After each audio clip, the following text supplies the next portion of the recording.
Bonjour à tous et bienvenue dans cette nouvelle vidéo de biologie. Cette vidéo est la 10e d'une série destinée à tester vos compétences à exploiter des documents de biologie.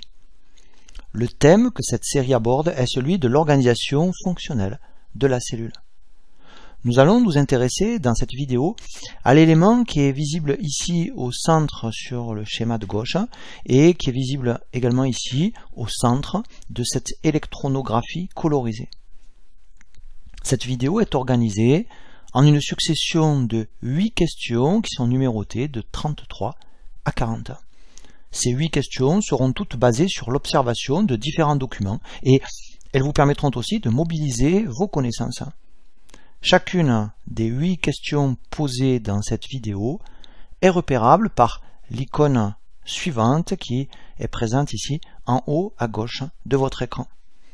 Lorsque cette icône est visible, elle vous signale qu'il vous faut prendre le temps nécessaire pour observer le document proposé, pour réfléchir et pour mobiliser au mieux vos connaissances sur le thème abordé.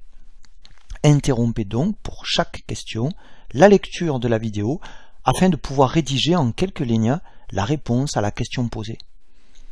Dans cette vidéo, chaque question posée sera immédiatement suivie par sa correction et l'icône suivante qui apparaît ici en bas à droite de votre écran vous signalera alors que vous êtes en train de visionner la partie correction.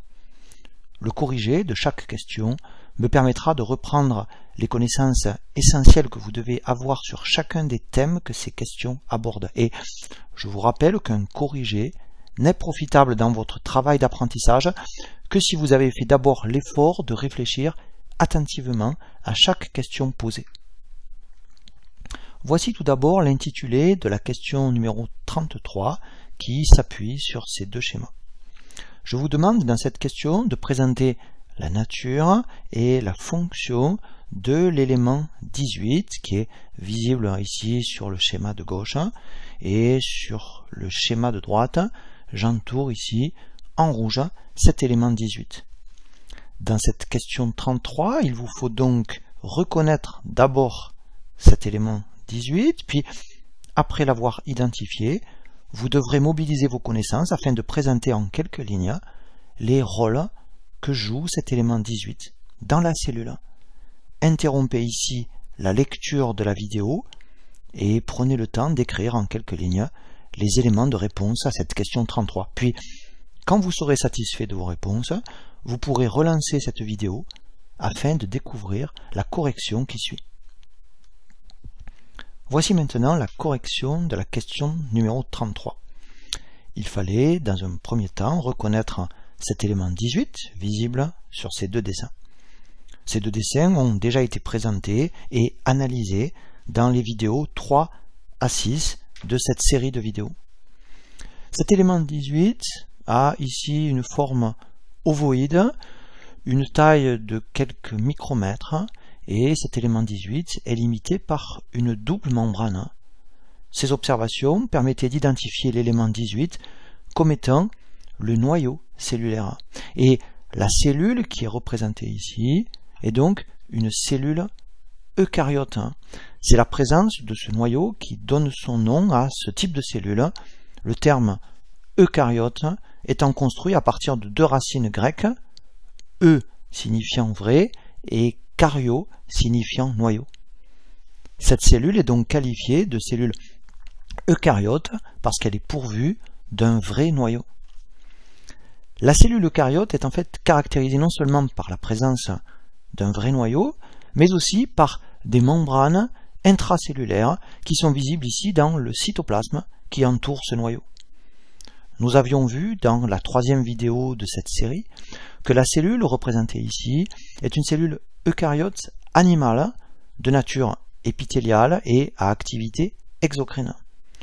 Le noyau des cellules eucaryotes est généralement en position centrale, mais il est présent dans la moitié basale des cellules épithéliales exocrines telles que celle qui est représentée ici.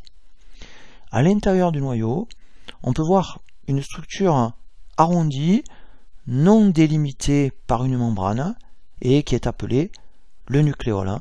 Nous y reviendrons à la fin de cette vidéo. Dans la question numéro 33, je vous demandais non seulement de reconnaître le noyau, mais aussi de présenter ses fonctions. Le noyau contient l'essentiel de l'ADN de la cellule eucaryote, c'est-à-dire l'essentiel de ses gènes. L'ADN est organisé en chromosomes, par exemple 46 chromosomes dans les cellules somatiques humaines. L'ADN constitue le programme génétique de la cellule, c'est-à-dire le plan de fabrication des protéines cellulaires. Le noyau a donc pour fonction principale de stocker et de protéger le génome nucléaire, ce qui lui donne un rôle essentiel dans la cellule. Dans les cellules eucaryotes, il existe aussi une petite quantité d'ADN extranucléaire, tel que l'ADN mitochondrial et l'ADN chloroplastique, dont je vous ai parlé dans la précédente vidéo. Le noyau contient aussi la machinerie nécessaire à la réplication de l'ADN, qui est un processus qui a lieu lors de la phase S de l'interphase du cycle cellulaire. La réplication de l'ADN permet de dupliquer l'ensemble du matériel génétique contenu dans le noyau de la cellule. Cette machinerie de réplication comprend notamment l'ADN polymérase, qui est une enzyme présente dans le noyau et qui catalyse la synthèse d'ADN lors du processus de réplication. Ainsi, avant la phase S de synthèse d'ADN, c'est-à-dire en phase G1 de l'interphase, une cellule somatique humaine contient 46 chromosomes constitués chacun par une seule molécule d'ADN, c'est-à-dire constitués chacun par une seule chromatide. Puis, au cours de la phase S de synthèse d'ADN, qui a lieu juste après la phase G1 de l'interphase, chaque molécule d'ADN est répliquée dans le noyau, ce qui va doubler la quantité d'ADN. Ainsi, une cellule somatique humaine contiendra, après la phase S, c'est-à-dire en phase G2 de l'interphase, 46 chromosomes constitués chacun par deux molécules d'ADN identiques, c'est-à-dire constitués chacun par deux chromatides sœurs identiques. Le noyau est non seulement le siège de la réplication, mais il est aussi le siège de la transcription, c'est-à-dire du processus de synthèse des ARN à partir de séquences d'ADN. La transcription, qui correspond au chiffre 1 sur ce schéma, est catalysée par des enzymes présentes dans le noyau et que l'on appelle les ARN polymérases. Ainsi, c'est dans le noyau que sont fabriqués les ARN messagers, qui seront traduits ensuite dans le cytoplasme en protéines grâce à l'activité des ribosomes. La traduction correspond au chiffre 2 sur ce schéma. C'est aussi dans le noyau que sont fabriqués les ARN de transfert et les ARN ribosomaux, ces deux types d'ARN étant nécessaires au processus de traduction. Notons qu'il existe aussi un processus de transcription dans les mitochondries et dans les chloroplastes, permettant l'expression de gènes mitochondriaux et de gènes chloroplastiques. Passons maintenant à la question numéro 34. Je vous demande dans cette question si l'élément que j'entoure ici en rouge sur ce document est présent dans toutes les cellules. Vous devrez justifier votre réponse à l'aide d'exemples précis de votre choix. Interrompez ici la lecture de la vidéo et prenez le temps d'écrire quelques lignes pour répondre à cette question 34. Réfléchissez bien aux exemples choisis pour répondre au mieux à cette question, puis quand vous serez satisfait de votre réponse, relancez la lecture de cette vidéo pour découvrir la correction qui suit. Voici donc maintenant la correction de la question numéro 34. Le document présenté ici est une électronographie obtenue par utilisation d'un microscope électronique à transmission.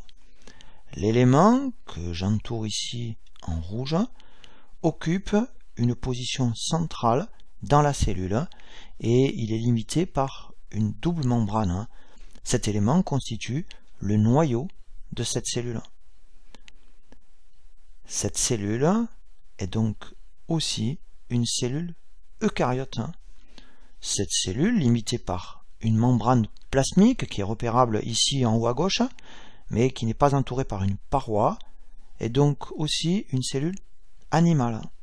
Et dans le cytoplasme qui entoure le noyau, on pouvait identifier des organites tels que le réticulum endoplasmique rugueux, visible ici, quelques mitochondries, visibles par exemple ici, et des lysosomes primaires, repérables dans la partie droite de cette photographie, et qui sont des organites de cellules animales. Cette cellule eucaryote typique contient un seul noyau. Mais on vous demandait dans cette question 34 si toutes les cellules possèdent un tel noyau, et c'est en faisant référence à des exemples judicieusement choisis que vous deviez répondre à cette question. Pour répondre à cette question 34, un premier exemple à évoquer était celui des cellules prokaryotes, c'est-à-dire celui des bactéries. Nous avons vu dans la précédente vidéo que les bactéries étaient dépourvues de noyau, contrairement aux cellules eucaryotes. L'exemple des bactéries permettait donc de montrer que toutes les cellules ne contiennent pas forcément un noyau. L'ADN des prokaryotes, représenté en rouge sur le schéma du haut, est donc présent à l'intérieur du cytoplasme, exactement comme les ribosomes qui sont représentés ici par des petits ronds. Par conséquent, la transcription se fait dans le cytoplasme de la cellule prokaryote, alors que nous venons de voir que la transcription avait lieu à l'intérieur du noyau de la cellule eucaryote. La traduction des ARN messagers par les ribosomes bactériens se fait aussi dans le cytoplasme de la cellule prokaryote, si bien que la synthèse des ARN messagers et leur traduction par les ribosomes bactériens se font en même temps chez les prokaryotes. Sur le schéma du bas, l'ADN bactérien est représenté en noir et les ARN polymérases impliqués dans la transcription sont représentés par des cercles noirs. L'ARN messager, qui est produit par transcription, est représenté en rouge, et nous voyons que cet ARN messager n'est pas encore terminé dans la cellule prokaryote, qu'il commence déjà à être traduit par les ribosomes bactériens, qui sont représentés ici en orange, ce qui permet une synthèse très rapide et très efficace de protéines bactériennes qui sont représentées ici en bleu. Par contre, dans la cellule eucaryote, la transcription et la traduction ont lieu dans deux compartiments différents, si bien qu'il faut attendre qu'un ARN messager soit totalement achevé dans le noyau pour qu'il puisse ensuite quitter le compartiment nucléaire afin d'être traduit par les ribosomes localisés dans le cytoplasme. Chez les eucaryotes, et contrairement aux prokaryotes, la transcription et la traduction sont donc deux processus séparés à la fois dans l'espace et dans le temps. Vous pouviez préciser aussi dans votre réponse à cette question 34 que le noyau typique de la cellule eucaryote n'est pas une structure dont la présence est constante au cours du cycle cellulaire. Ainsi, une cellule eucaryote en interphase, telle que celle qui est visible à gauche, présente un noyau typique coloré ici en rouge. Par contre, cette même cellule observée lors de la mitose ne présente plus de noyau, comme on le voit sur la photographie de droite, et ces chromosomes, qui sont colorés ici en rouge, sont alors présents dans l'ensemble du cytoplasme. Le noyau de la cellule eucaryote disparaît donc lorsque cette cellule est en mitose ou bien en méiose. Dans votre réponse à la question 34, vous deviez également préciser que toutes les cellules eucaryotes n'ont pas forcément un noyau, en abordant l'exemple des hématies des mammifères. Les hématies des mammifères, dont une est représentée ici à droite, sont des cellules particulières car elles sont dépourvues de noyau. Ces cellules ont en effet perdu leur noyau au cours du processus qui a conduit à leur formation. Le processus de fabrication des hématies est appelé l'érythropoïèse et ce processus a lieu dans la moelle osseuse chez l'adulte. Lors des stades érythroblastiques successifs, qui sont les stades qui précèdent celui de l'hématie et qui sont représentés ici à gauche puis ensuite au centre, le noyau cellulaire est encore présent ainsi que les organites typiques tels que le réticulum endoplasmique rugueux, l'appareil de Golgi et les mitochondries qui sont représentés ici. Au cours de l'érythropoïèse, on observe une diminution progressive de la taille de l'érythroblaste et de son noyau, alors que cette cellule se charge progressivement en hémoglobine, qui est le pigment responsable de la couleur rouge du cytoplasme de cette cellule.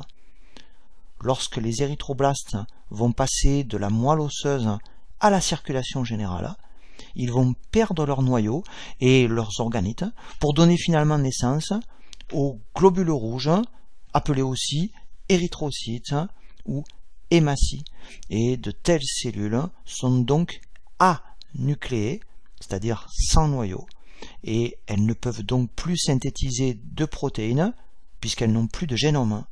Ces cellules, dont le rôle essentiel est de transporter le dioxygène grâce à l'hémoglobine qu'elles contiennent, ne peuvent donc plus assurer le renouvellement de leurs constituants et leur durée de vie est seulement de 120 jours chez l'homme.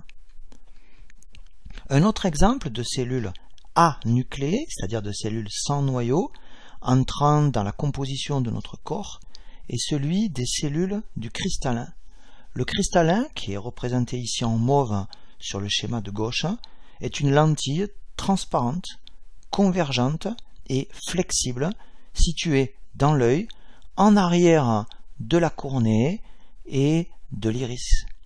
Le cristallin est maintenu par un ligament suspenseur qui s'étend du muscle ciliaire jusqu'au cristallin. Comme la cornée, le cristallin permet de concentrer les rayons lumineux sur la rétine, laquelle est située au fond de l'œil.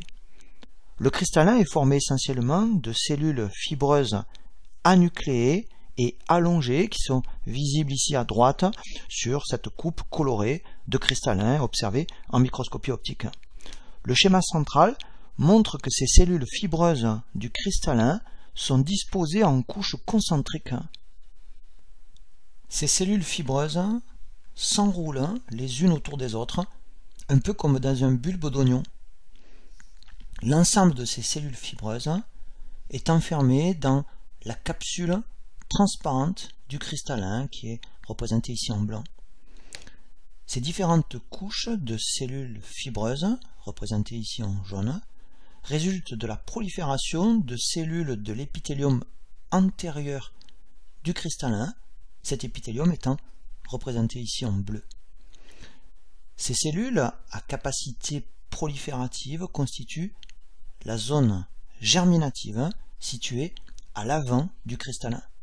Cette zone germinative est formée de cellules souches nucléées qui se multiplient, puis qui vont migrer et s'étirer en fibres tout en perdant progressivement leur noyau et leurs organites.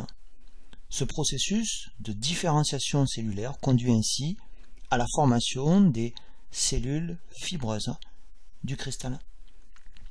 La zone germinative du cristallin est active tout au long de la vie, si bien que le cristallin va s'épaissir progressivement les fibres les plus jeunes, repoussant progressivement les fibres plus anciennes vers le centre du cristallin. Les fibres constitutives du cristallin sont des cellules très particulières, elles s'emboîtent les unes dans les autres, leur longueur peut atteindre le centimètre. Nous avons vu qu'elles ne contiennent ni noyau, ni organite, mais seulement une membrane plasmique et un cytoplasme qui sont transparents et qui laissent ainsi passer la lumière. Ces cellules contiennent des protéines transparentes qu'on appelle les cristallines et notons que la cataracte est due à une opacification des cellules du cristallin. L'exemple des hématies et l'exemple des fibres du cristallin nous montrent donc que toutes les cellules eucaryotes n'ont pas forcément un noyau. En effet, ces deux types cellulaires particuliers que nous venons de décrire ont subi au cours de leur formation une perte de leur noyau. Dans la réponse à cette question 34, il fallait non seulement signaler que certaines cellules de notre corps sont dépourvues de noyau, mais aussi que certaines de nos cellules possèdent au contraire plusieurs noyaux, parfois de très nombreux noyaux dans une même cellule. C'est le cas des cellules, on dit aussi des fibres musculaires striées squelettiques qui sont observées ici en microscopie optique sur des coupes colorées. L'apparence striée de ces cellules contractiles est due à l'organisation régulière de leur cytosquelette qui est constitué essentiellement par des myofilaments d'actine et de myosine. La fonction de ces cellules est de permettre notamment la mise en mouvement de notre squelette. Chaque fibre musculaire striée squelettique contient plusieurs noyaux qui sont localisés à la périphérie de la cellule et qu'on peut repérer par exemple ici, ou bien encore ici. En fait, ces fibres musculaires striées squelettiques sont formées par la fusion de cellules uninucléées qu'on appelle des myoblastes. Ainsi, une fibre musculaire striée squelettique peut contenir des centaines de noyaux périphériques, jusqu'à 500 noyaux, apportés chacun par un myoblaste au cours du processus de fusion qui va donner naissance à la fibre musculaire. La fibre musculaire striée squelettique constitue donc un syncytium, c'est-à-dire une sorte de cellule géante plurinucléée. Un autre exemple de cellule plurinucléée de notre corps est celui des ostéoclastes. Ces cellules sont responsables de la résorption du tissu osseux par le processus d'ostéolyse et elles participent ainsi au renouvellement continu de notre tissu osseux. Comme les fibres musculaires striées squelettiques, les ostéoclastes se forment par un processus de fusion de plusieurs cellules précurseurs, si bien que les ostéoclastes vont également contenir plusieurs noyaux. Ainsi, au centre de cette électronographie obtenue par l'utilisation d'un microscope électronique à transmission, on peut voir un ostéoclaste contenant ici 9 noyaux. Et certains ostéoclastes peuvent contenir jusqu'à une cinquantaine de noyaux. Comme la fibre musculaire striée squelettique, l'ostéoclaste constitue donc aussi un syncytium. Et ces deux exemples nous montrent que certaines cellules eucaryotes possèdent non pas un noyau unique, comme la cellule eucaryote typique, mais plusieurs noyaux. Un autre exemple de cellule eucaryote contenant plusieurs noyaux est celui de la paramécie. La paramécie est un organisme eucaryote unicellulaire recouvert de cils vibratiles et je vous ai déjà parlé de cet organisme dans la toute première vidéo de cette série. La paramécie possède deux types de noyaux. Elle possède d'une part deux petits noyaux germinaux qu'on appelle les micronucléi et qui sont visibles ici et ici. Ces noyaux assurent la transmission de l'information génétique par reproduction sexuée. Chez la paramécie, la reproduction sexuée se faisant par un processus de conjugaison au cours duquel deux paramécies s'échangent un de leurs deux micronucléi. La paramécie possède également un second type de noyau qui est un noyau somatique de grande taille appelé le macronucléus et qui est visible ici. Le macronucléus est le siège de la transcription du matériel génétique qu'il contient. Le macronucléus correspond à la zone sombre qui est visible ici, située entre les deux vacuoles pulsatiles de la paramécie, vacuoles pulsatiles qui sont observables ici et ici. Notons que le macronucléus est produit à partir du micronucléus.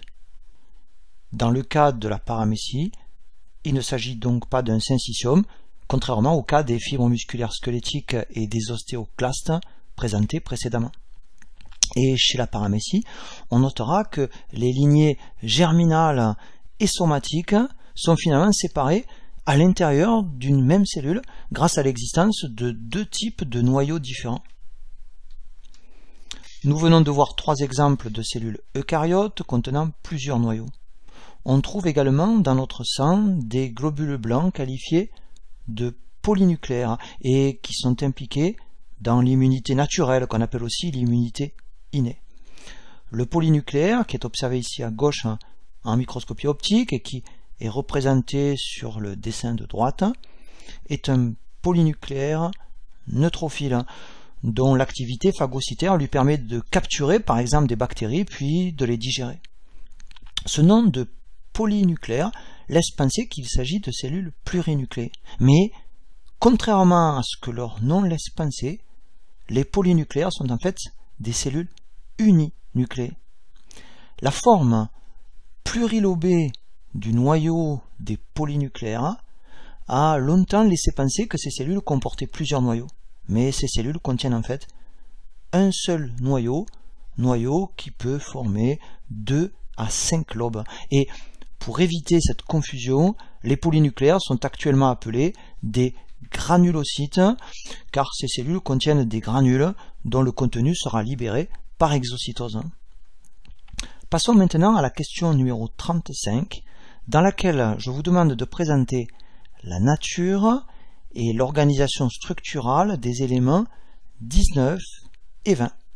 Ces éléments 19 et 20 apparaissent à droite sur ce détail du schéma que nous avons déjà observé lors de la question 33. Et ces mêmes éléments 19 et 20 apparaissent aussi sur le dessin en couleur qui est présenté ici en haut à gauche. Après avoir identifié ces éléments 19 et 20, je vous demande d'utiliser vos connaissances pour me citer quelques exemples de molécules pouvant franchir les éléments 20. Votre réponse à cette question 35 sera donc présentée en 3 temps. Dans un premier temps, vous identifierez les éléments 19 et 20. Dans un second temps, vous présenterez en quelques mots l'organisation structurale de ces éléments 19 et 20. Puis, dans un troisième temps, vous utiliserez vos connaissances pour présenter quelques exemples de molécules capables de franchir les éléments 20, en précisant bien dans quel sens se réalisent les transferts de ces molécules. Faites une pause ici, dans la lecture de la vidéo, afin d'avoir le temps de répondre à ces 3 parties qui composent la question numéro 35. Et lorsque vous aurez terminé de répondre par écrit à cette question, vous pourrez reprendre la lecture de cette vidéo afin de découvrir la correction de cette question 35. Voici maintenant la correction de cette question 35. Il fallait donc dans un premier temps identifier les éléments 19 et 20. L'élément 19 est constitué par une double membrane, laquelle limite le noyau de cette cellule. L'élément 19 constitue l'enveloppe nucléaire. Et on peut observer que cette enveloppe est interrompue au niveau des éléments 20. Ces éléments 20 constituent donc les pores nucléaires. On peut également noter sur ce schéma la présence de ribosomes sur la membrane nucléaire externe, ainsi que la continuité entre la membrane nucléaire externe et la membrane du réticulum endoplasmique rugueux, cette membrane étant recouverte également par des ribosomes. Le schéma en couleur qui accompagnait la question 35 permettait également d'identifier les éléments 19 et 20.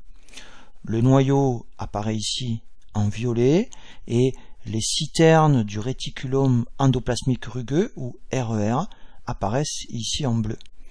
On pouvait également repérer les ribosomes qui sont représentés ici par des points rouges. L'élément 19, formé d'une part d'une membrane nucléaire externe recouverte de ribosomes et d'autre part d'une membrane nucléaire interne, constitue donc l'enveloppe nucléaire. Et cette enveloppe nucléaire sépare 2 compartiments, le nucléoplasme d'une part qui est le contenu du noyau, et le cytoplasme, d'autre part, lequel contient notamment les ribosomes et les citernes du RERA. Les éléments 20 sont les pores nucléaires qui perforent en certains endroits l'enveloppe nucléaire. Ces pores permettent de contrôler les transferts bidirectionnels qui se réalisent en permanence entre le nucléoplasme et le cytoplasme. On pouvait repérer ici ou ici la continuité entre la membrane nucléaire externe et la membrane du RERA.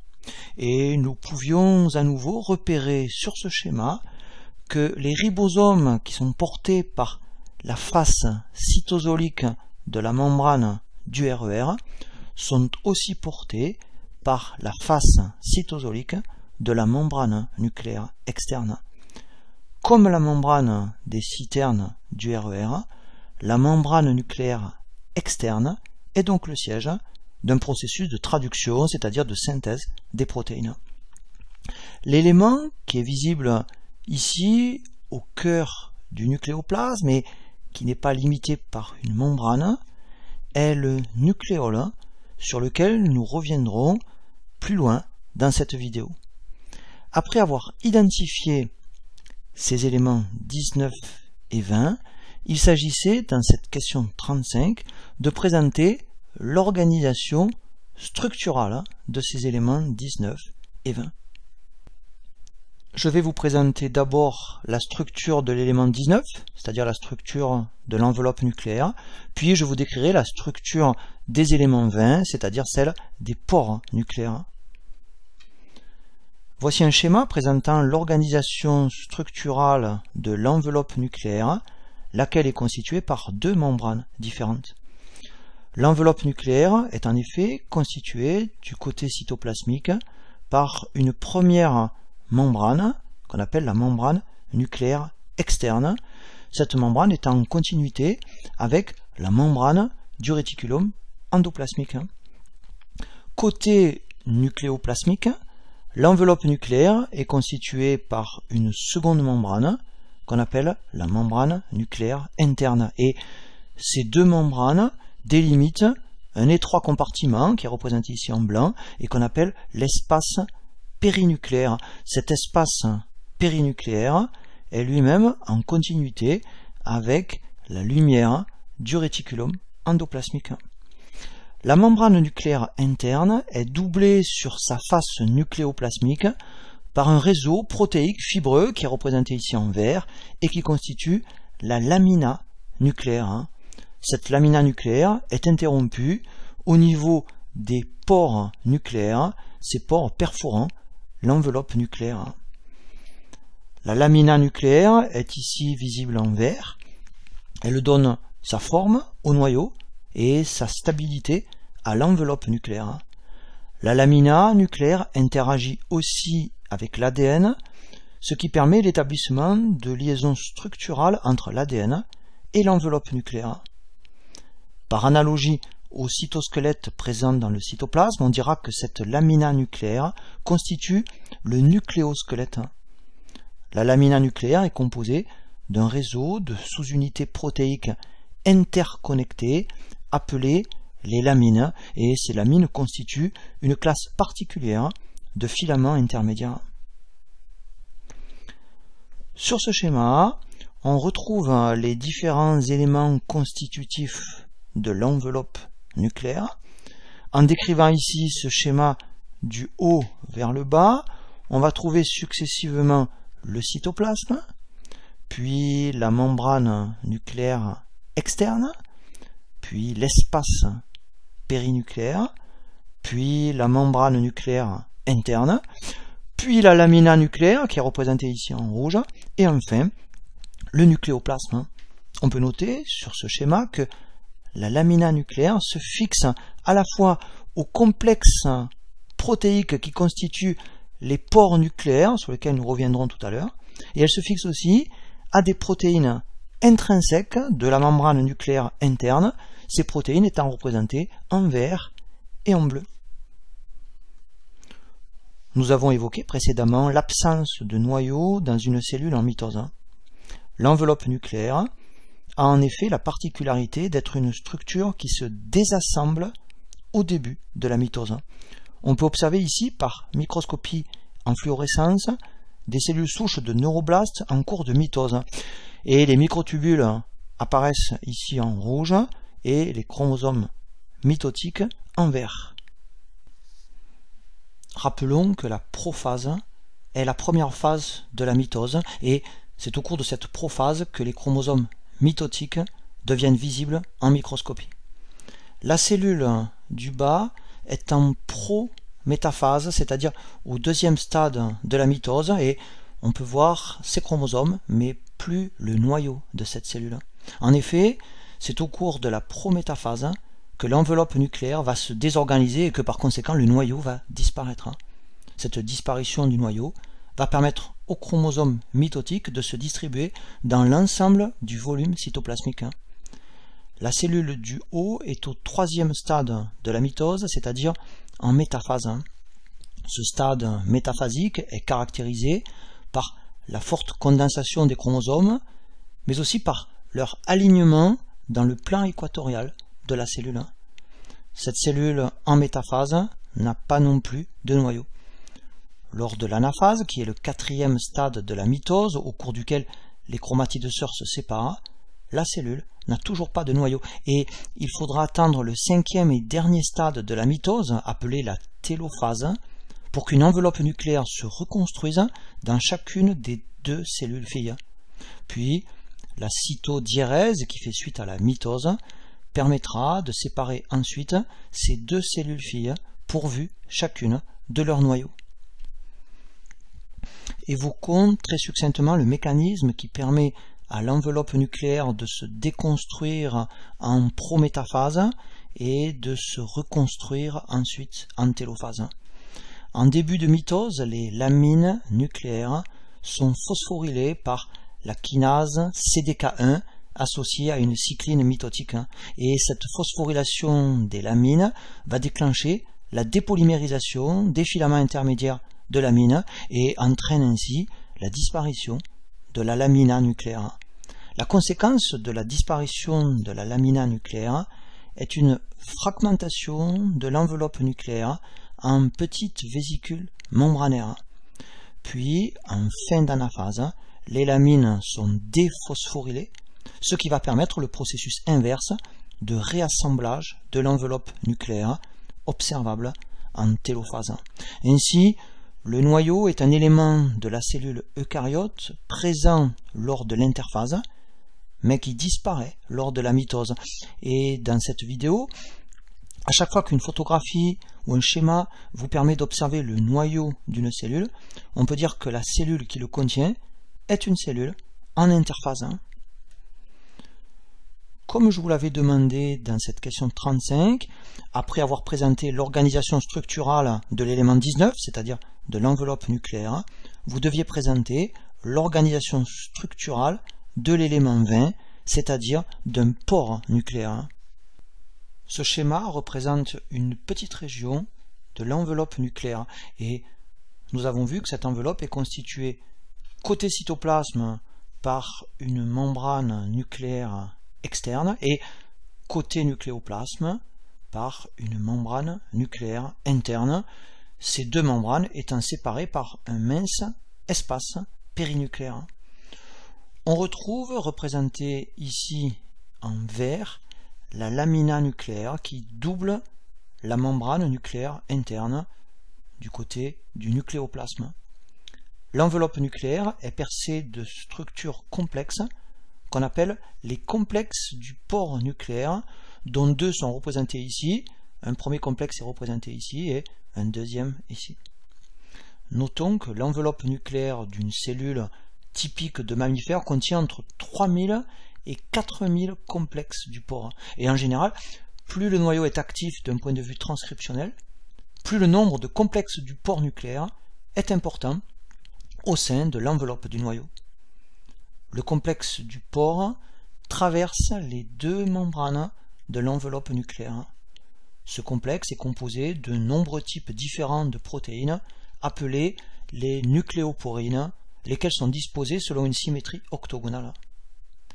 La coupe transversale d'un complexe du pore représenté dans la partie gauche de ce schéma permet de présenter l'organisation structurale d'un complexe du pore nucléaire.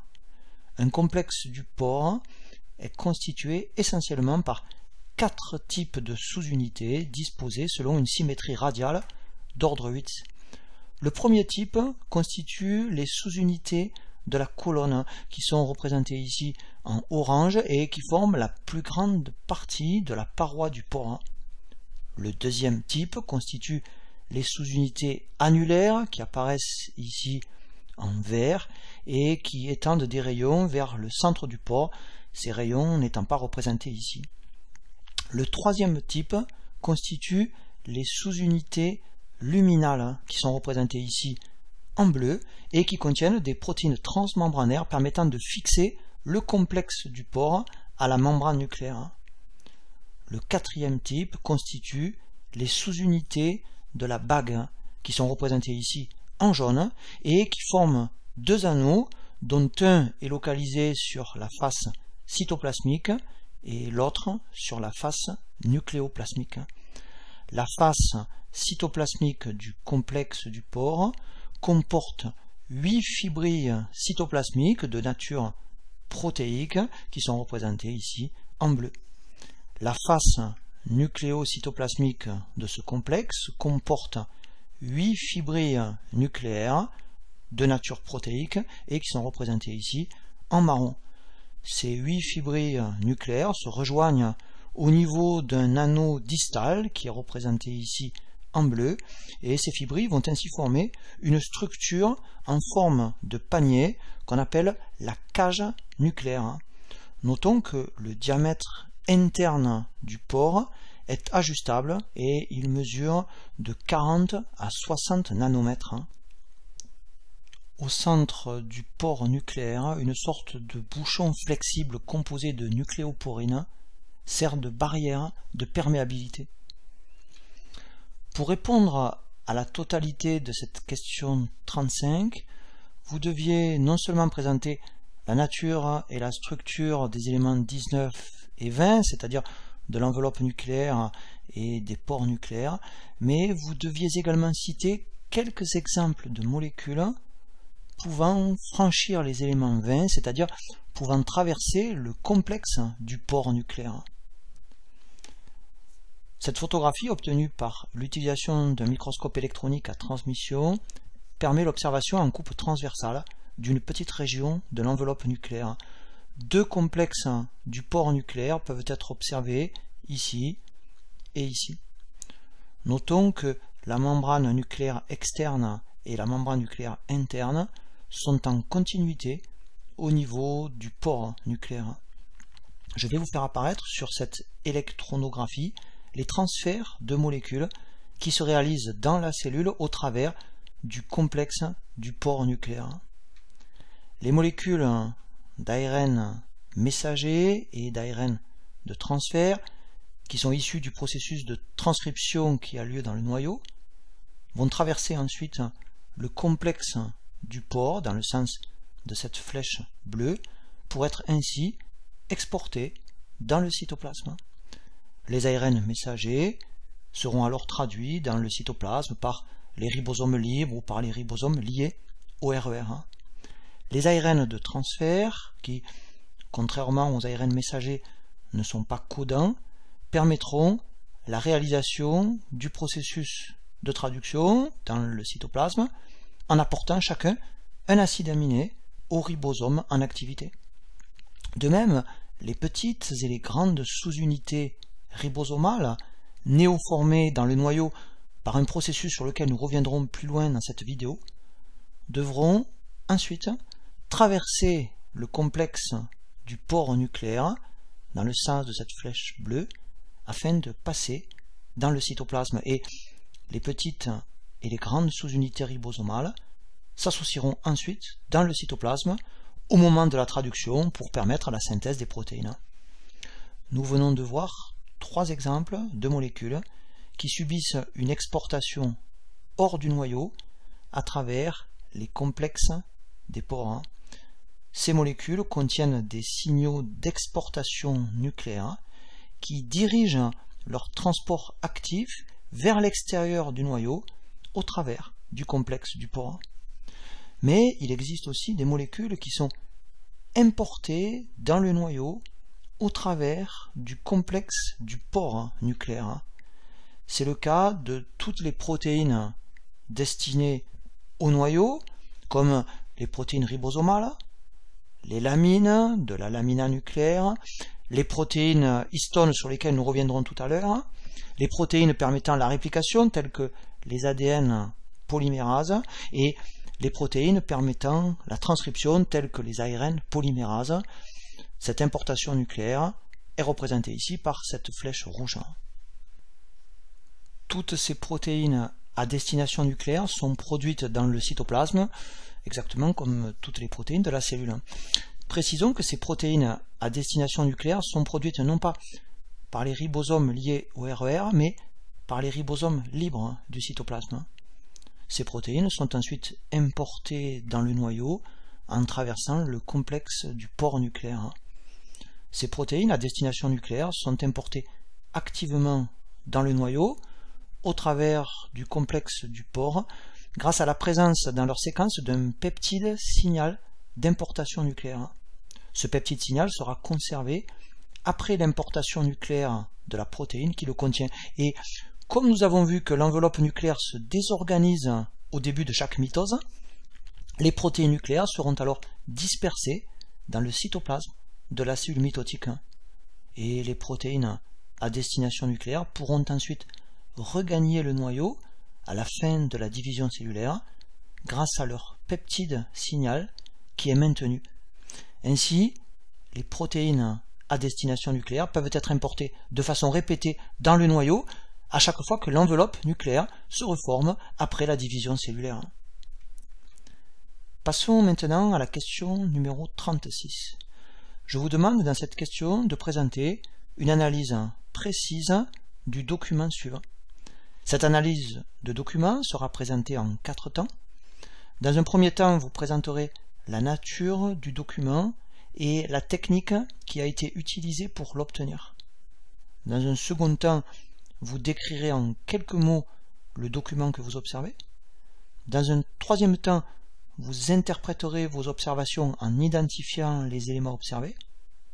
Puis, dans un quatrième temps, vous mobiliserez vos connaissances pour aller au-delà de la seule interprétation afin d'expliquer ce que vous avez reconnu. Donc je résume, premier temps technique, deuxième temps observation, troisième temps interprétation, quatrième temps connaissance. La correction qui suit vous donnera ainsi un exemple d'une telle analyse de document conduite en 4 temps. Prévoyez donc ici de faire une pause dans la lecture de la vidéo afin d'avoir le temps de rédiger cette analyse. Puis, quand vous aurez terminé, relancez la lecture de cette vidéo pour découvrir le corrigé de cette analyse. Voici donc la correction de cette question 36, c'est-à-dire l'analyse en 4 temps du document présenté ici. Dans le premier temps de l'analyse de ce document, il fallait dire qu'il s'agissait ici d'une électronographie obtenue par l'utilisation d'un microscope électronique à transmission. Dans le second temps de cette analyse, il fallait décrire ce document. On pouvait voir ici une sorte de collier de perles, le diamètre de chaque perle étant d'environ 10 nanomètres, alors que le diamètre du filament qui unit ces perles entre elles est seulement de l'ordre de 2 nanomètres. Dans le troisième temps de cette analyse, il fallait identifier ce collier de perles. Il s'agissait d'un nucléofilament qu'on appelle aussi une fibre nucléosomale ou encore une fibre nucléosomique, les perles étant des nucléosomes et le filament qui unit les perles entre elles étant de l'ADN internucléosomal. Dans un quatrième temps, il fallait faire appel à vos connaissances sur le nucléofilament. Une telle fibre nucléosomale est présente dans les cellules eucaryotes et non pas dans les cellules procaryotes. Cette électronographie a donc été obtenue à partir d'une cellule eucaryote. Le nucléofilament, visible ici, a un diamètre d'environ 11 nanomètres et il constitue le degré minimal de condensation de la chromatine. La chromatine est présente dans le noyau interphasique et non pas lors d'une phase de mitose ou de méiose. La cellule eucaryote observée ici est donc en interphase et c'est dans son noyau que la chromatine a pu être observée. On pouvait alors, à l'aide de schémas, présenter l'organisation structurale de la fibre nucléosomale. Cette fibre est une succession de nucléosomes. Un nucléosome est une particule unitaire de cette fibre de chromatine. Chaque nucléosome est constitué par de l'ADN, qui est représenté ici en bleu, et qui est enroulé 2 fois autour de 8 protéines histones nucléosomales, qui sont représentées ici en mauve. Nous avons vu que les protéines histones sont synthétisées par les ribosomes libres du cytoplasme et qu'elles sont ensuite importées dans le noyau en passant par le complexe du pore nucléaire avant de s'associer à l'ADN. L'octamère d'histones qui compose chaque nucléosome comprend 2 histones H2A, ici, 2 histones H2B, là et là, 2 histones H3, ici, et 2 histones H4, ici et ici. Le double brin d'ADN qui est enroulé autour de chaque octamère d'histones comprend 146 paires de nucléotides. Et chaque nucléosome est séparé du suivant par une région d'ADN internucléosomale dont la longueur peut varier de quelques paires de nucléotides à environ 80 paires. Les interactions entre les protéines histones et l'ADN ne sont pas des liaisons covalentes, qui seraient des liaisons fortes, mais ce sont des liaisons faibles, notamment des liaisons ioniques. Les histones sont en effet très riches en acides aminés basiques, que sont la lysine et l'arginine, dont la charge positive à pH physiologique permet une interaction forte avec les groupements phosphates de l'ADN, lesquels portent eux des charges négatives. La structure en collier de perles que nous venons de décrire représente le premier niveau d'empaquetage de l'ADN. Cette structure en fibre nucléosomale est en fait observable in vitro dans certaines conditions salines qui permettent de dérouler expérimentalement la chromatine, c'est-à-dire de la décondenser au maximum afin de voir les nucléosomes qui la composent. Sur ce schéma, vous pouvez retrouver les éléments constitutifs de la fibre nucléosomale que je viens de vous présenter, c'est-à-dire d'une part la double hélice d'ADN représentée en bleu et d'autre part le cœur protéique du nucléosome ou noyau nucléosomal formé d'un octamère d'histones et représenté ici en rouge. Ce schéma permet de positionner aussi une autre protéine histone appelée l'histone H1 et qui est représentée ici en jaune.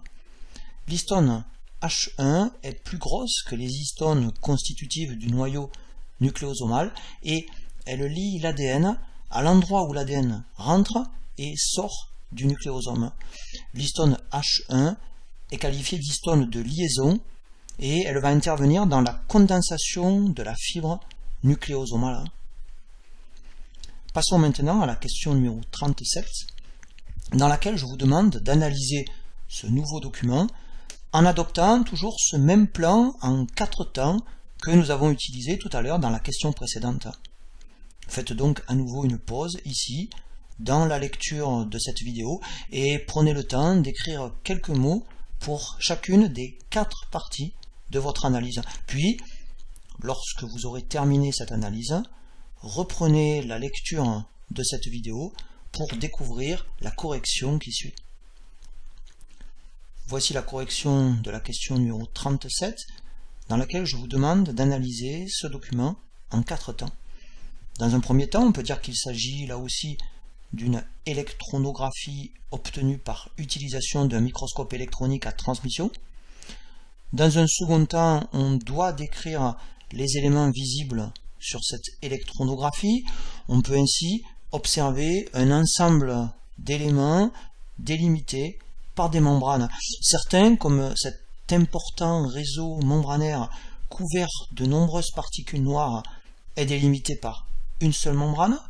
Par contre, le petit élément visible ici en bas de la photographie et dont le diamètre est d'environ 1 micromètre est entouré par 2 membranes, et de même le gros élément central de 6 micromètres de diamètre que j'entoure ici est délimité par 2 membranes. On notera que l'intérieur de cet élément à double membrane présente des zones très opaques aux électrons, notamment en périphérie et ici au centre, alors que d'autres zones, comme ici, sont au contraire très peu opaques aux électrons. Le troisième temps de cette analyse est celui de l'identification des éléments observés. Le réseau très développé de membranes simples couvertes de nombreuses particules noires est le réticulum endoplasmique rugueux ou RER, et les nombreuses particules qu'il porte sont les ribosomes. Le petit organite visible ici est une mitochondrie. Le gros élément central à double membrane est le noyau cellulaire. Son enveloppe, constituée par 2 membranes, sépare le cytoplasme où sont présents les ribosomes, le RER et les mitochondries, du nucléoplasme, qui présente une hétérogénéité dans la densité du matériel qu'il contient. La substance qui baigne dans le nucléoplasme est la chromatine, dont je vous ai parlé dans la question précédente, et la microscopie électronique à transmission permet de distinguer 2 catégories bien différentes de chromatine. D'une part, la chromatine qui est la moins compactée et qui est dispersée dans l'ensemble du nucléoplasme est appelée l'euchromatine, c'est-à-dire étymologiquement la vraie chromatine. Et d'autre part, la chromatine très dense, opaque aux électrons, est appelée l'hétérochromatine, et on peut voir ici qu'elle est localisée essentiellement à la périphérie du nucléoplasme, contre la face interne de la membrane nucléaire interne. Notons que les zones périphériques où l'hétérochromatine est absente correspondent à l'emplacement des pores nucléaires, ce qui évite ainsi que l'hétérochromatine n'entrave les échanges nucléocytoplasmiques qui se réalisent au niveau des complexes des pores. On peut également repérer que l'hétérochromatine est présente autour du nucléole, et nous reviendrons tout à l'heure sur le nucléole à la fin de cette vidéo.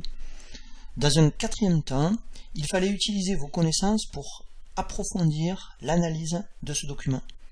La présence d'un noyau et de membranes intracellulaires permet d'identifier cette cellule comme étant une cellule eucaryote. La présence d'un noyau bien délimité par son enveloppe permet aussi de préciser que cette cellule est en interphase. Le développement important du RER permet de penser que cette cellule est très active dans la synthèse de protéines destinées à la voie vésiculaire, comme par exemple les protéines destinées à l'exocytose. La présence de mitochondries permet de préciser que cette cellule a un métabolisme aérobie. Cette cellule est capable d'utiliser le dioxygène au cours du processus de respiration cellulaire qui met notamment en jeu les crêtes mitochondriales, visibles ici, lesquelles permettent la synthèse d'ATP, utilisable ensuite par la cellule.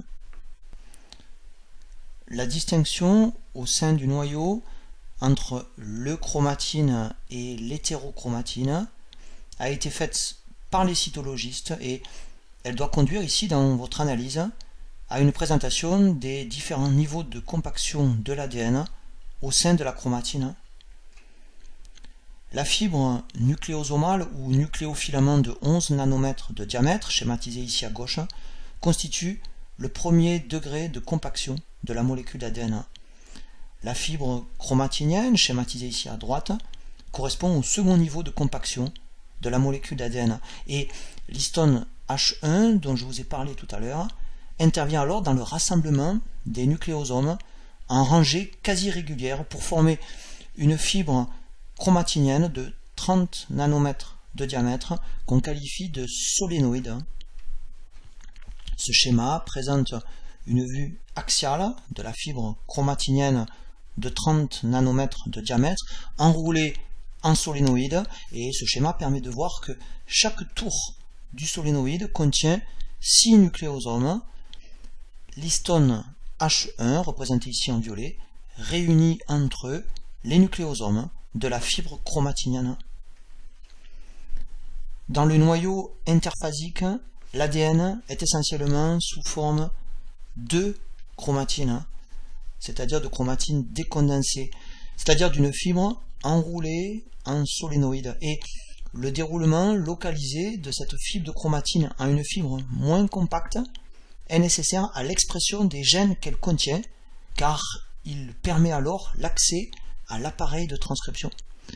Mais le chromatine est interrompu par des segments d'hétérochromatine, c'est-à-dire de chromatine condensée, dans lesquels la fibre solénoïde de 30 nanomètres est enroulée en structures encore plus compactes qui vont rendre l'ADN inaccessible à l'appareil de transcription. Ainsi, le degré de compaction de la chromatine permet de réguler l'expression des gènes qu'elle contient. Si l'ADN est très compacté au sein de l'hétérochromatine, les gènes contenus dans cette zone ne seront alors pas exprimés. Inversement, si l'ADN est décompacté au sein de l'euchromatine, les gènes que contient cette zone deviendront alors accessibles à l'appareil de transcription. Une compaction supplémentaire est réalisée lors de la mitose avec plusieurs niveaux de spiralisation aboutissant à la constitution de chromosomes mitotiques visibles en microscopie optique et atteignant une épaisseur maximale lors de la métaphase.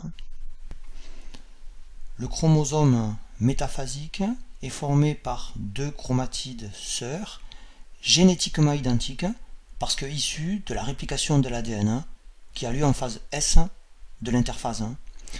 Ces deux chromatides sont réunies au niveau du centromère et l'épaisseur de chaque chromatide est alors de 700 nanomètres. En fin de mitose, les chromosomes mitotiques vont au contraire se décondenser pour reformer les chromosomes interphasiques, plus du tout visibles en microscopie optique et constitués de chromatine et d'hétérochromatine. Passons maintenant à la question numéro 38 qui s'appuie sur ce document où deux lymphoblastes légendés en A et B sont observés en microscopie électronique à transmission.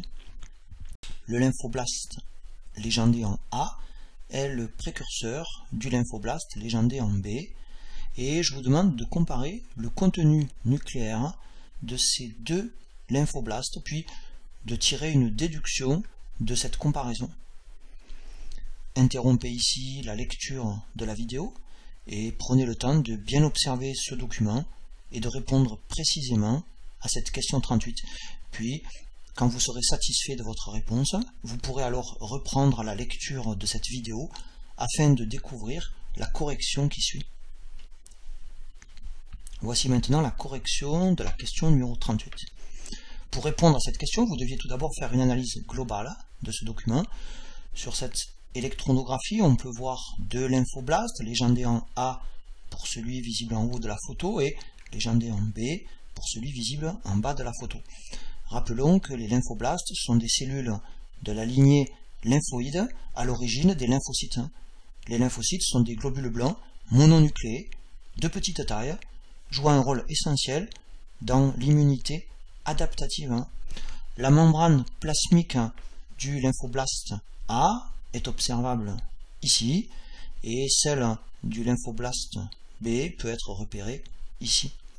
Dans le cytoplasme de ces lymphoblastes, on peut identifier des éléments du réticulum endoplasmique rugueux, ainsi que de nombreux ribosomes et plusieurs mitochondries.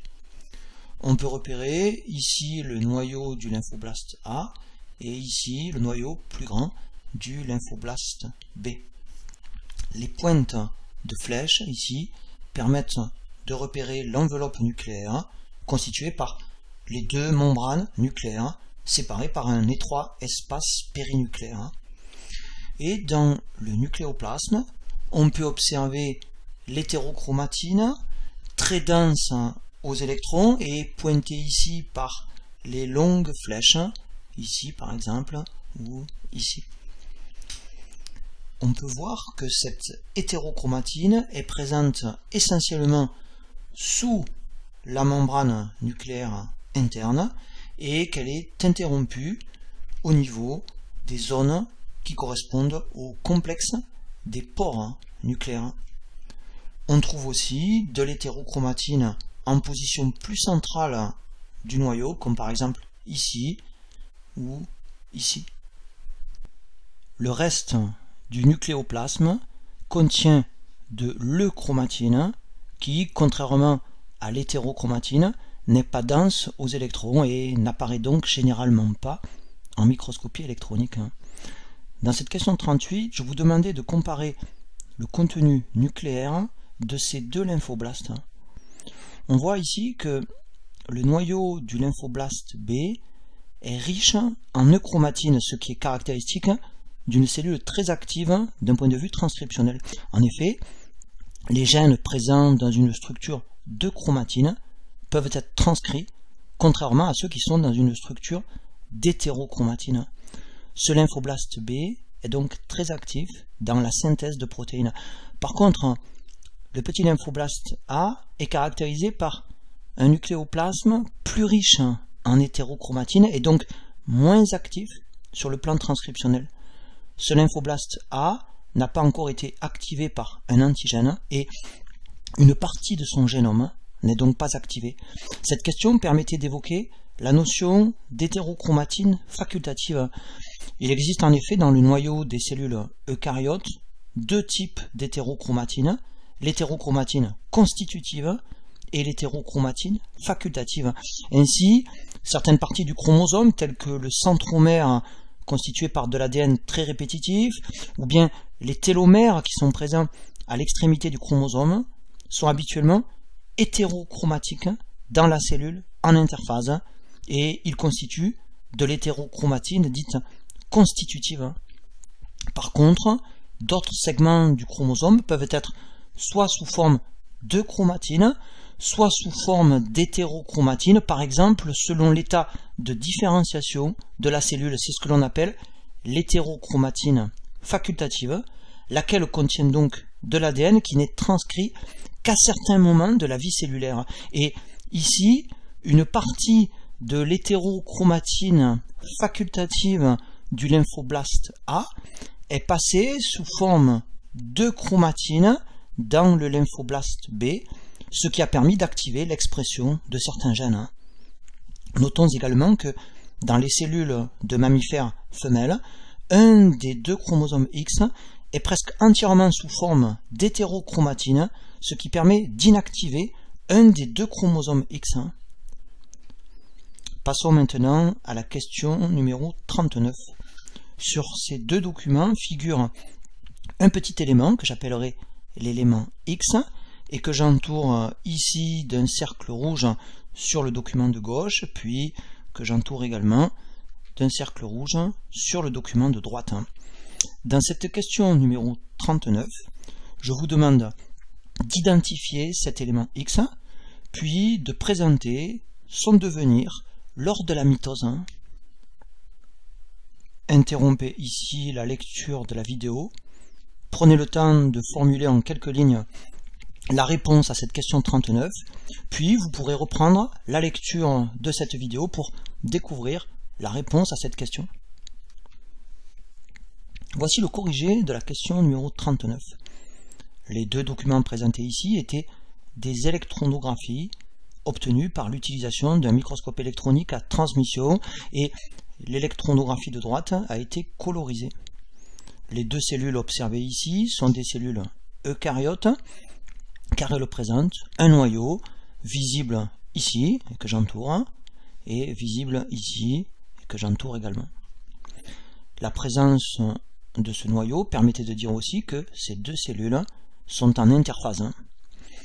Sur la photo de gauche, on peut identifier ici la membrane plasmique non entourée par une paroi squelettique, ce qui permet de dire que cette cellule est une cellule animale et non pas une cellule végétale. Dans le cytoplasme de la cellule de droite, les mitochondries ont été colorisées en rouge et le réticulum endoplasmique en vert foncé. On vous demandait ici d'identifier l'élément X visible dans chacun de ces deux noyaux. Cet élément X a une forme sphérique et apparaît ici comme une zone condensée, opaque aux électrons. Cet élément X n'est pas entouré par une membrane cellulaire, mais il est entouré par de l'hétérochromatine, hétérochromatine qui est également visible sous l'enveloppe nucléaire. Cet élément X, présent dans chacun de ces deux noyaux, est un nucléole présent dans le noyau interphasique. Dans cette question numéro 39, je vous demandais ensuite de présenter le devenir de cet élément X, c'est-à-dire du nucléole, lors de la mitose. En fin d'interphase, le nucléole va diminuer de taille, puis il va totalement disparaître en cours de mitose. Les constituants morcelés du nucléole vont se répartir alors à la surface des chromosomes, puis en fin de mitose, de très petits nucléoles réapparaissent, reconstitués à partir des composants de l'ancien nucléole, ces composants étant alors associés au chromosome fils. L'apparition de ces nucléoles est localisée sur les chromosomes au niveau de régions qu'on appelle les régions organisatrices du nucléole. Puis ces petits nucléoles vont rapidement augmenter de taille au début de l'interphase et ils vont fusionner pour former le grand nucléole visible ici et caractéristique du noyau interphasique. Passons maintenant à la question numéro 40 qui est aussi la dernière de cette vidéo. Pour obtenir le document présenté ici, on a lysé et traité le noyau cellulaire par un milieu alcalin afin de dissocier le nucléole. On a donc étalé ici le matériel constitutif du nucléole et on l'a ensuite soumis à un ombrage métallique. Je vous demande ici d'analyser ce document en ordonnant votre analyse en 4 temps comme nous l'avions fait dans les questions 36 et 37. Cette analyse devra vous conduire à présenter l'organisation structurale du nucléole ainsi que son rôle. Interrompez ici la lecture de cette vidéo et prenez le temps de répondre à cette question 40 avant de consulter le corrigé qui suit. Voici le corrigé de la question numéro 40. Dans le premier temps de l'analyse de ce document, il fallait aborder l'aspect technique. Ce document est une électronographie et le matériel nucléaire dissocié a ici été étalé et soumis à un ombrage métallique avant d'être observé avec un microscope électronique à transmission. Il s'agissait donc, dans cette première partie de l'analyse, de présenter la technique d'ombrage métallique utilisée ici et d'évoquer son intérêt. La technique d'ombrage métallique permet de renforcer le contraste d'un échantillon très faiblement contrasté. Les éléments à observer sont déposés sur un support, puis recouverts d'une fine couche de métal. Ceci est réalisé dans une enceinte où on a fait le vide. Un métal tel que le platine, l'or ou le chrome est vaporisé et il vient se déposer sur l'objet à observer. La vaporisation métallique est latérale, si bien qu'il se dépose du métal sur les faces exposées, mais pas dans les zones dites d'ombre des objets saillants. Ainsi, le contraste de l'échantillon est renforcé par un phénomène d'ombre portée. Et cette technique d'ombrage métallique est la technique de référence pour l'étude de molécules fibrillaires comme l'ADN et l'ARN. Après avoir évoqué dans le premier temps de notre analyse les aspects techniques ayant permis l'obtention de ce document, passons maintenant au second temps de l'analyse, c'est-à-dire à la partie consacrée à l'observation.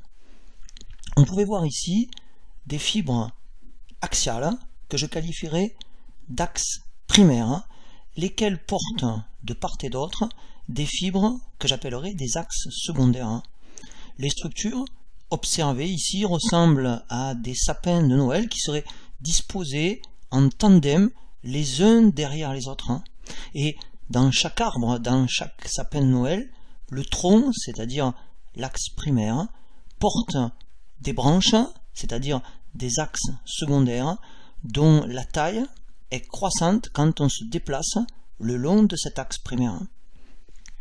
Dans le troisième temps de cette analyse, vous deviez identifier les éléments observés ici. L'axe primaire est une molécule d'ADN et les axes secondaires sont des molécules d'ARN. On pouvait donc observer ici un processus de transcription. Les zones qui séparent les sapins de Noël, c'est-à-dire les zones qui sont dépourvues d'axes secondaires, sont des séquences intercalaires d'ADN, des séquences non transcrites. Et chaque sapin de Noël constitue une unité de transcription, c'est-à-dire un gène. Les petits grains noirs qui sont visibles sur l'ADN en cours de transcription sont des ARN polymérases, enzymes qui permettent la synthèse des ARN. On pouvait également observer à l'extrémité de chaque ARN en cours de formation une petite granulation noire, comme une petite boule qui serait suspendue aux branches du sapin. Attention, ces granulations ne sont pas des protéines issues de la traduction de ces ARN. En effet, les éléments observés ici sont issus du noyau d'une cellule eucaryote et je vous rappelle que la traduction a lieu dans le cytoplasme des cellules eucaryotes et non pas dans leur noyau. Ces protéines sont des protéines ribosomales qui ont été importées dans le nucléole pour être associées ensuite dans le nucléole aux ARN en formation. Ces ARN, dont nous observons ici la formation à l'intérieur d'un nucléole dissocié, sont non pas des ARN messagers, mais des ARN ribosomaux. Les gènes transcrits ici sont des gènes transcrits en ARN ribosomaux et on appelle de tels gènes des gènes de classe 1 par opposition aux gènes transcrits en ARN messagers qu'on appelle eux des gènes de classe 2. Et nous pouvons voir ici que ces gènes de classe 1 sont répétés en tandem et qui sont chacun très fortement transcrits. Les ARN qui sont produits ici dans le nucléole sont en fait des ARN pré-ribosomaux 45S constitués par 13 000 nucléotides et ces ARN pré-ribosomaux vont subir dans le nucléole une maturation post-transcriptionnelle qui est représentée ici.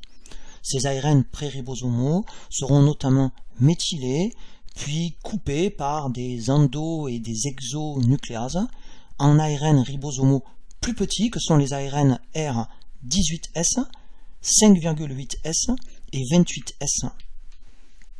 Ce schéma résume l'interprétation du document qui était à analyser dans la question 40.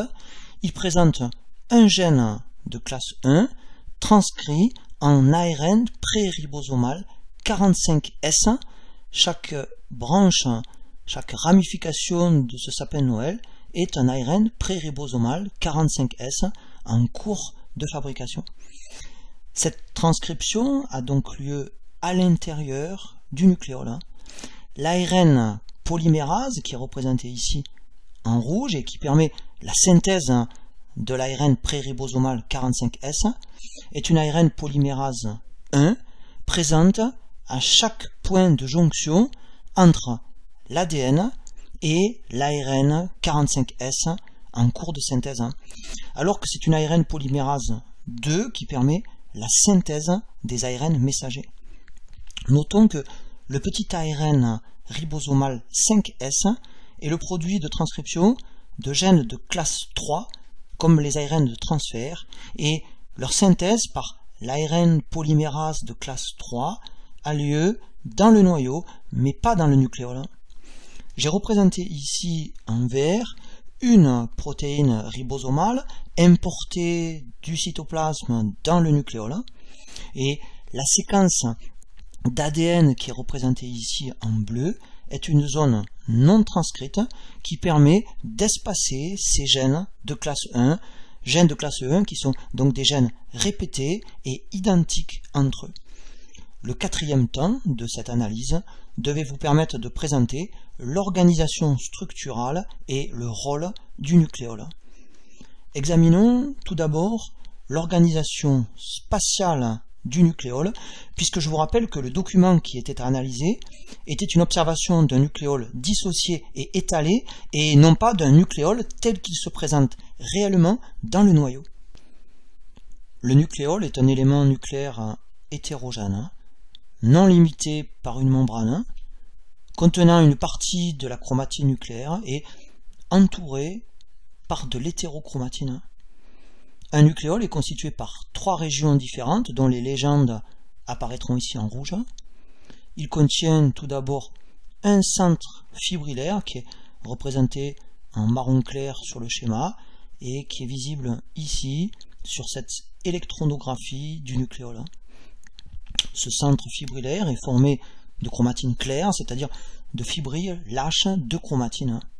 Ce centre contient les gènes de classe 1, c'est-à-dire les gènes de l'ARN pré-ribosomal 45S, et nous avons vu que ces gènes sont répétés et disposés en tandem.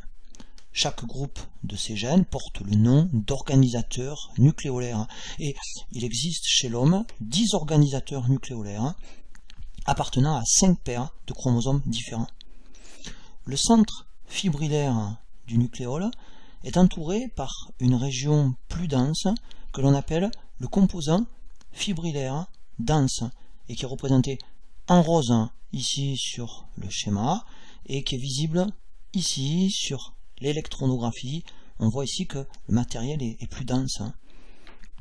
Cette région fibrillaire dense est constituée de fibrilles d'ADN, mais aussi d'une quantité importante de molécules d'ARN qui sont issues de la transcription des gènes de classe 1. C'est dans ce composant fibrillaire dense que sont présents les sapins de Noël qu'on a observés tout à l'heure. Ce centre fibrillaire dense contient donc des gènes en cours de transcription ainsi que les ARN pré-ribosomaux 45S issus de cette transcription.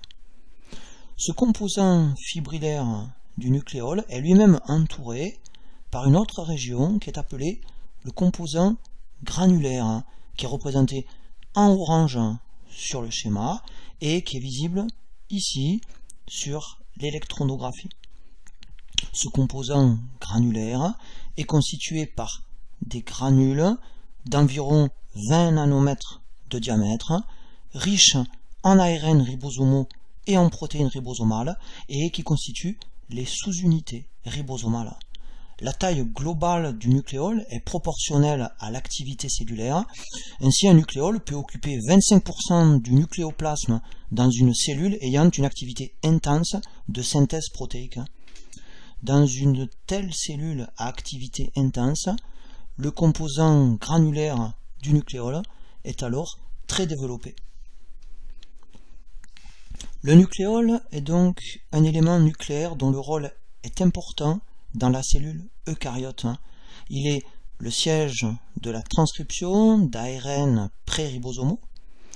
Les autres ARN, c'est-à-dire les ARN messagers, les ARN de transfert et l'ARN ribosomal 5S, sont produits dans le nucléoplasme, au niveau de l'euchromatine, mais ailleurs que dans le nucléole.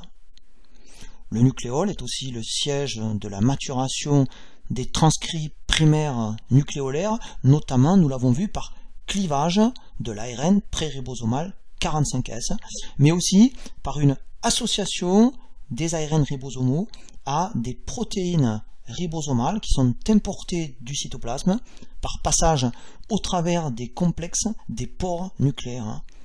Le nucléole est donc le siège de l'édification des sous-unités ribosomales.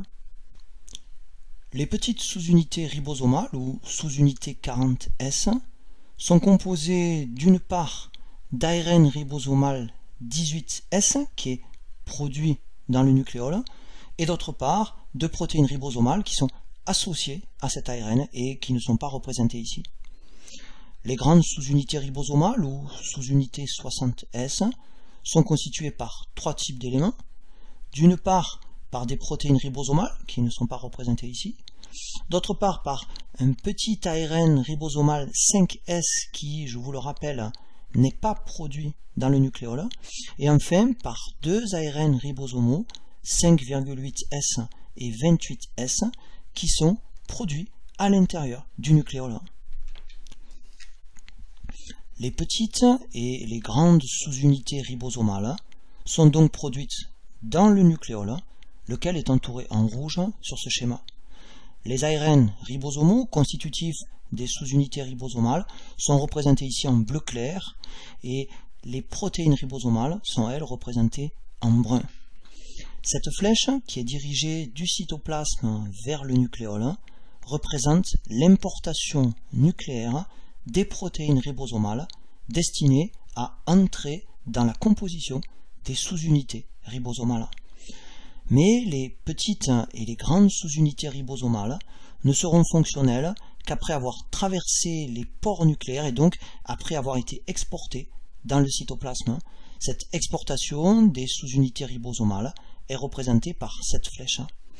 Rappelons que les ARN messagers sont aussi transférés du noyau où ils sont produits vers le cytoplasme où ils seront traduits, et ce transfert des ARN messagers est représenté aussi par cette autre flèche.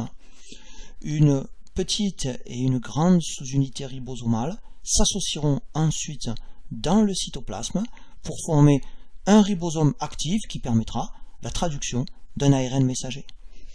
Ce processus de traduction nécessite également des ARN de transfert qui vont acheminer chacun un acide aminé au ribosome en activité de traduction.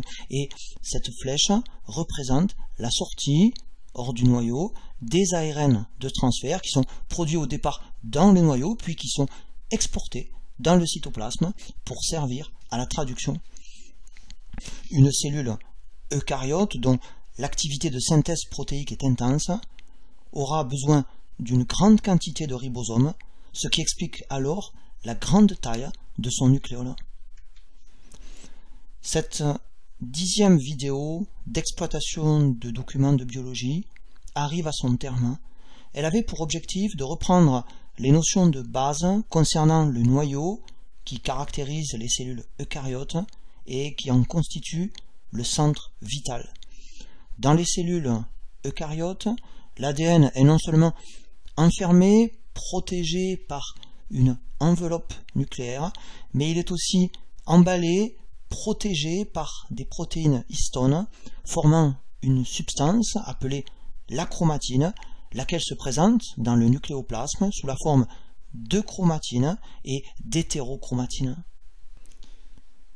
La condensation de la chromatine atteint son niveau maximal dans le chromosome, observable en mitose. Cette étude du noyau nous a permis également d'évoquer des processus dynamiques tels que les processus de transcription et de maturation des transcrits, les échanges nucléocytoplasmiques qui se font au travers des complexes de pores, les modifications de condensation de la chromatine associées à des régulations de l'expression des gènes, et aussi les processus de disparition et de réapparition de l'enveloppe nucléaire et du nucléole lors de la mitose, ce qui permet à la cellule eucaryote de transmettre ce compartiment nucléaire aux deux cellules filles qu'elle engendre par division. Dans la prochaine vidéo, nous nous intéresserons aux globules rouges, une cellule particulière qui, nous l'avons vu, est dépourvue de noyau. Je vous remercie vivement de l'intérêt que vous manifestez pour ces vidéos et je vous donne rendez-vous dans la prochaine vidéo afin de poursuivre ensemble cette exploration de l'organisation fonctionnelle de la cellule eucaryote.